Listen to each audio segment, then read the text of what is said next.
Hello dear students, आज हम प्रारंभ करेंगे सेलों का संयोजन, कॉम्बिनेशंस ऑफ सेल्स। तो चूंकि किसी एक सेल से प्राप्त धारा का मान काफी कम होता है, इसलिए हम परिपथ में अतिरिक्त धारा को प्राप्त करने के लिए सेलों को विभिन्न क्रमों में जोड़ते हैं। तो इसके तहत हम पढ़ेंगे दो प्रकार के संयोजन। पहले संयोजन में हम अलग अलग विद्युत वाहक वाले सेलों को संयोजित करेंगे और दूसरे मेथड में हम समान विद्युत वाहक वाले बलों वाले सेलों को आपस में संयोजित करेंगे। तो पहले हम देखते हैं अलग अलग विद्युत वाहक बल वाले सेलों का संयोजन, combination of cells with different EMF, electromotive force. तो संयोजन में हम दो प्रकार का संयोजन पढ़ेंगे। इसमें एक पढ़ेंगे हम श्रेणी क्रम संयोजन और दूसरा पढ़ेंगे समांतर क्रम संयोजन। तो पहले हम प्रारंभ करते हैं श्रेणी क्रम, इन सीरीज।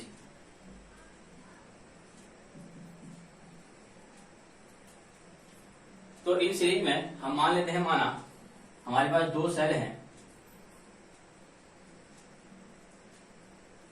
जिनके विद्युत वाहक बल क्रमशः E1 E2 है, इनका आंतरिक प्रतिरोध क्रमशः R1 और R2 है और इनको हमने परस्पर श्रेणी क्रम में जोड़ रखा है। तो इसको हम मान लेते हैं ये पॉइंट A, ये पॉइंट B और ये पॉइंट C। पॉइंट A और पॉइंट के बीच विभवांतर VAB हो जाएगा, VAB। और पॉइंट B और पॉइंट C यानी सेकंड सेल के लिए विभवांतर VBC हो जाएगा। यानी कि प्रथम सेल के सिरों के विभवांतर VAB हो गया, टर्मिनल विभवांतर, और सेकंड सेल के टर्मिनल B और C के मध्य विभवांतर VBC हो गया। अब हम लेंगे पहले सेल के लिए। तो प्रथम सेल के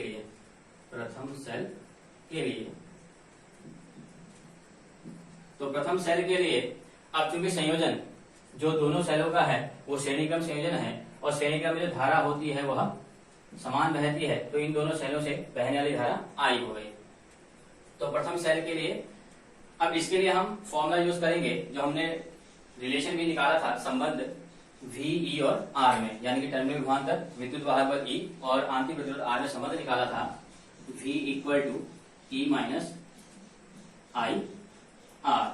अब हम ले रहे हैं इसके लिए श्रेणी क्रम संयोजन के लिए। तो श्रेणी क्रम में धारा समान रहती है, तो प्रथम सेल के लिए विभवांतर VAB हो जाएगा, VAB, और ये हो जाएगा प्रथम सेल का विद्युत वाहक बल E1 माइनस I, धारा सीम रहेगी, प्रतिरोध R1। ऐसे लेंगे दूसरे सेल के लिए। तो दूसरे सेल के लिए दूसरा सेल है आपका पॉइंट B और C के बीच, तो टर्मिनल विभवांतर VBC हो जाएगा, इक्वल टू ये हो जाएगा E2 माइनस IR2। ये होगा दूसरे सेल के लिए।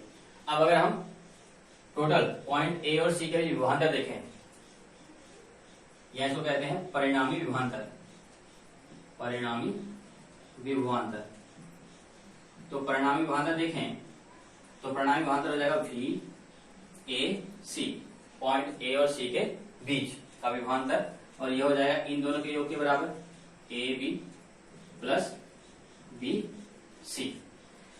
तो इन दोनों की वैल्यू रखते हैं, VAB की वैल्यू है E1 माइनस IR1 और इसकी वैल्यू है प्लस E2 माइनस IR2। अब इसमें हम VAC E1 और E2 की वैल्यू सेम ले लेते हैं, तो E1 प्लस E2 हो जाएगा और माइनस IR1 को माइनस IR2 के साथ ले लेते हैं। तो इसको आगे सॉल्व करते हैं, तो VAC इक्वल टू हो जाएगा E1 प्लस E2 माइनस इन दोनों में से माइनस I कॉमन ले लेते हैं, तो ये हो जाएगा R1 प्लस R2। तो यह हो जाएगा दोनों सेलों E1 और E2 को परस्पर जोड़ने पर A और C के बीच का परिणामी विभवांतर E1 प्लस E2, दोनों सेलों के विद्युत वाहक बल के योग के बराबर, योग माइनस I, दोनों सेलों का जो आंतरिक प्रतिरोध होगा उनका योग।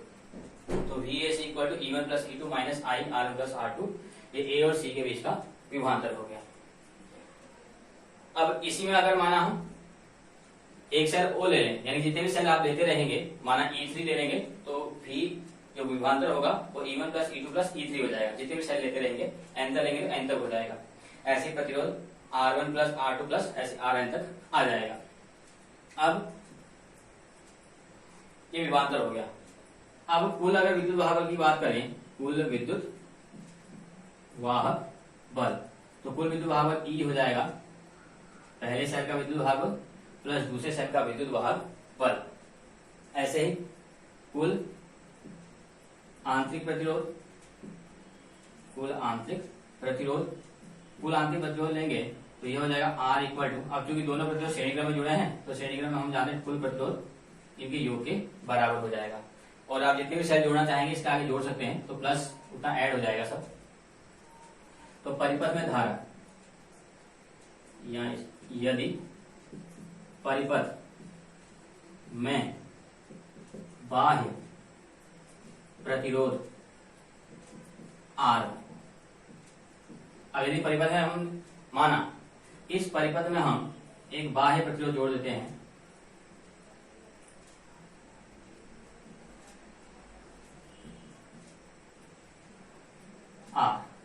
अब माना इस परिपथ में अगर हम बाह्य प्रतिरोध R जोड़ देते हैं की सहायता से, तो तब कुल प्रतिरोध हो जाएगा बाह्य प्रतिरोध प्लस दोनों सेलों का आंतरिक प्रतिरोध। तो परिपथ की धारा, तो इसलिए परिपथ में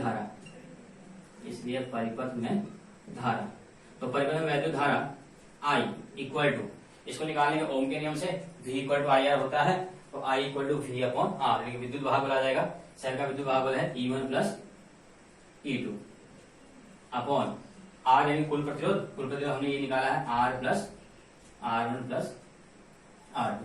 तो इससे हम परिपथ में जितने भी दोनों सेलों के द्वारा या जितने भी सेल हम जोड़ेंगे उनके द्वारा जो प्रवाहित धारा होगी उसका मान भी आसानी से ज्ञात कर सकते हैं।